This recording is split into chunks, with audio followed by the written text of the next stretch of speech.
The Man Who Was by Rudyard Kipling. The earth gave up her dead that tide, into our camp he came, and said his say, and went his way, and left our hearts aflame. Keep tally on the gun butt score, the vengeance we must take, when God shall bring full reckoning, for our dead comrades' sake. Ballad. Let it be clearly understood that the Russian is a delightful person till he tucks in his shirt. As an Oriental, he is charming. It is only when he insists upon treated as the most easterly of Western peoples instead of the most westernly of Easterns that he becomes a racial anomaly extremely difficult to handle. The host never knows which side of his nature is going to turn up next. Durkovich was a Russian of the Russians, who appeared to get his bread by serving the Tsar as an officer in the Cossack regiment and corresponding for a Russian newspaper with a name that was never twice alike. He was a handsome young Oriental, fond of wandering through unexplored portions of the earth, and he arrived in India from nowhere in particular. At least no living man could ascertain whether it was by way of Badakhshan, Citral, Bukustan, or Nepal, or anywhere else. The Indian government, being in an unusually affable mood, gave orders that he was to be civilly treated and shown everything that was to be seen.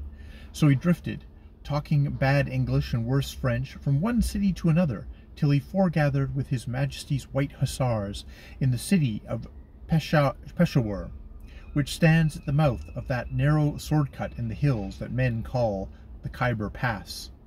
He was undoubtedly an officer, and he was decorated after the manner of the Russians with little enameled crosses, and he could talk, and, though this has been nothing to do with his merits, he's been given up as a hopeless task or cask by the Black Tyrone, who individually and collectively, with hot whiskey and honey, mulled brandy, and mixed spirits of every kind, had striven in all hospitality to make him drunk.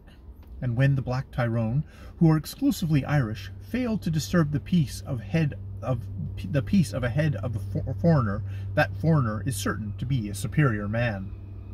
The White Hussars were as conscientious in choosing their wine as in charging the enemy. All that they possessed, including some wondrous brandy, was placed at the absolute disposition of Durkovich, and he enjoyed himself hugely, even more than among the Black Tyrones. But he remained distressingly European through it all. The White Hussars were, my dear true friends, fellow soldiers glorious, and brothers inseparable. He would unburden himself by the hour on the glorious future that awaited the combined arms of England and Russia, when their hearts and their territories should run side by side, and the great mission of civilizing Asia should begin. That was unsatisfactory, because Asia is not going to be civilized after the methods of the West. There is too much Asia, and she is too old. You cannot reform a lady of many lovers. And Asia has been insatiable in her flirtatious aforetime. She will never attend Sunday school or learn to vote, save with her swords for tickets. Durkovich knew this as well as anyone else, but it suited him to talk special correspondently, and to make himself as genial as he could. Now and then he volunteered a little, a very little, information about his own Sophnia of Cossacks, left apparently to look after themselves somewhere at the back of the beyond. He had done rough work in Central Asia, and had seen rather more help-yourself fighting than most men of his years, but he was careful never to betray his superiority, and more than careful to praise on all occasions the appearance, drill, uniform, and organization of Her Majesty's White Hussars, and indeed they were a regiment to be admired. When Lady Durgan, widow of the late Sir John Durgan, arrived in their station, after a short time had been proposed to by every single man at mess, she put the public sentiment very neatly when she explained that they were all so nice that unless she could marry them all, including the colonel and some majors already married, she was not going to content herself with one hussar. Wherefore she wed a little man in a rifle regiment, being by nature contradictorious, and the White Hussars were going to wear crepe on their arm, but can promise by attending the wedding in full force and lining the aisle with unutterable reproach. She had jilted them all, from Bassett Homer, the senior captain, to little Mildred, the junior subaltern, who could have given her 4,000 a year and a title. The only person who did not share the general regard for the White Hussars were a few thousand gentlemen of Jewish extraction who lived across the border and answered to the name of Pathan. They had once met the regiment officially and for something less than 20 minutes, but the interview, which was complicated with many casualties, had filled them with prejudice. They even called the White Hussars children of the devil and sons of persons who it could be perfectly impossible to meet in decent society. Yet they were not above making their aversion fill their money belts. The regiment possessed carbines, beautiful Martini Henry carbines that would lob a bullet into an enemy's camp at 1,000 yards, and were even handier than the long rifle. Therefore they were coveted all along the border, and since demand inevitably breeds supply, they were supplied at the risk of life and limb for exactly their weight in coined silver, 7 1/2 pounds weight of rupees, or 16 pounds sterling, reckoning the rupee at par. They were stolen at night by snaky-haired thieves who crawled on their stomachs under the nose of the sentries. They disappeared mysteriously from locked arm racks, and in the hot weather, when all the barrack doors and windows were open, they vanished like puffs of their own smoke. The border people desired them for family vendettas and contingencies, but in the long cold nights of the northern India winter they were stolen most extensively. The traffic of murder was liveliest among the hills at that season, and prices ruled high. The regimental guards were first doubled and then trebled. A trooper does not much care if he loses a weapon. Government must make it good, but he deeply resents the loss of his sleep.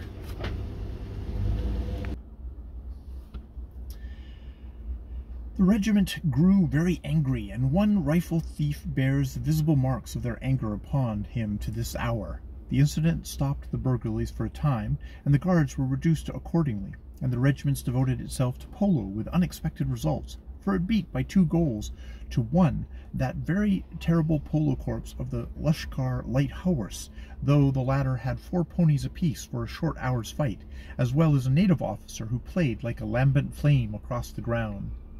They gave a dinner to celebrate the event. The Lashkar team came, and Durkovich came, in fullest uniform of Cossack officer, which is as full as a dressing gown, and was introduced to the Lashkars, and opened his eyes as he regarded. They were lighter men than the Hussars, and they carried themselves with a swing that is peculiarly right to the Punjab frontier force, and all irregular horses. Like everything else in the service, it has to be learnt, but, unlike many things, it is never forgotten, and remains on the body till death. The great beam-roofed mess room of the White Hussars was a sight to be remembered. All the mess plate was out on the long table, the same table that had served up the bodies of 5 officers after a forgotten fight long and long ago. The dingy, battered standards faced the door of entrance.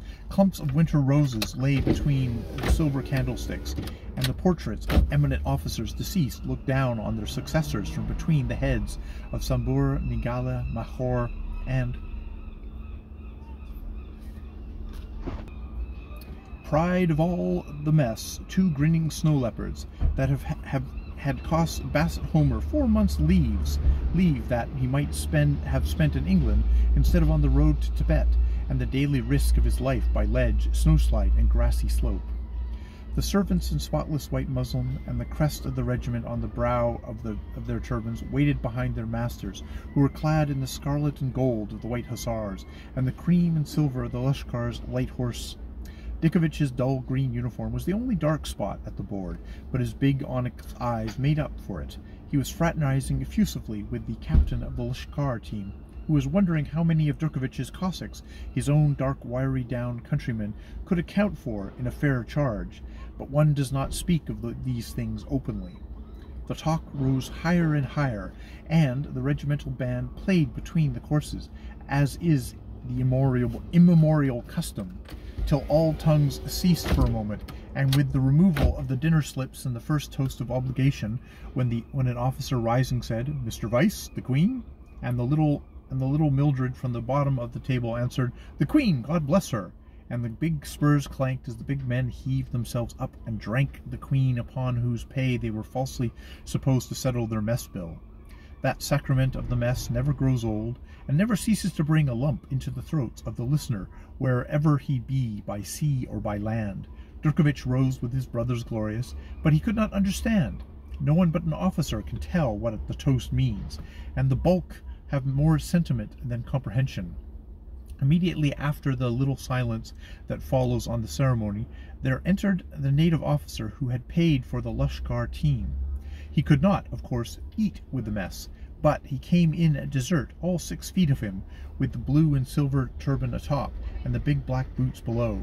The mess rose joyously as he thrust forward the hilt of his saber in token of fealty for the colonel of the White Hussars to touch, and dropped into a vacant chair amid shouts of "Rung ho! Hira Singh!" which, being translated, means, "Go in and win. Did I whack you over the knee, old man?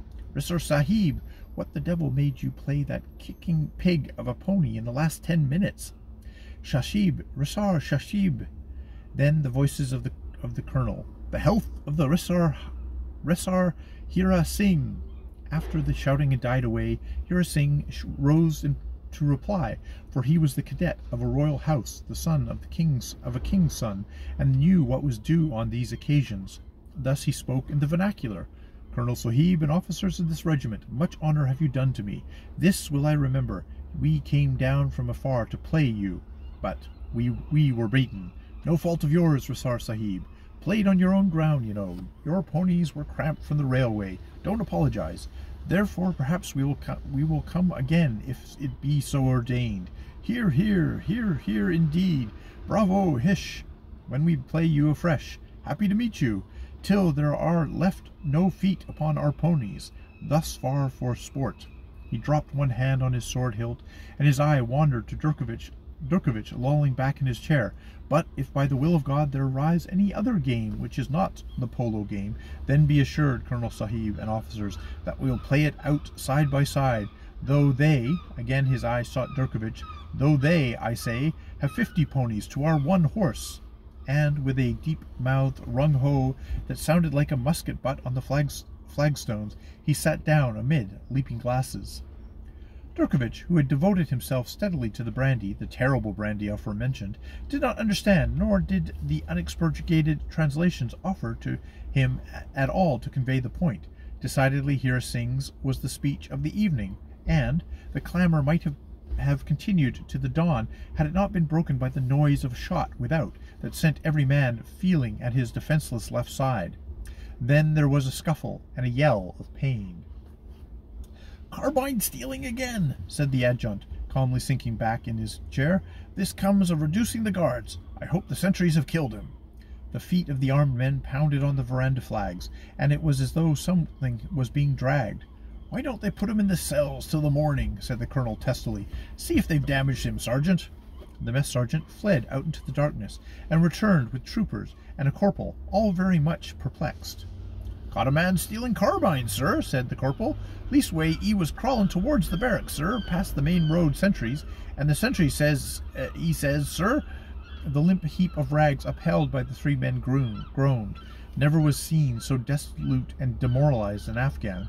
He was turbanless, shoeless, caked with dirt, and all but dead with rough handling. Hira Singh started slightly at the sound of the man's pain.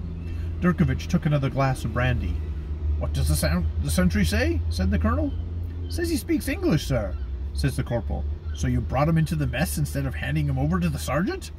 If he spoke at all the tongues of the Pentecost, you've no business—" Again the little bundle groaned and muttered. Little Mildred had risen from his place to inspect. He jumped back as though he had been shot.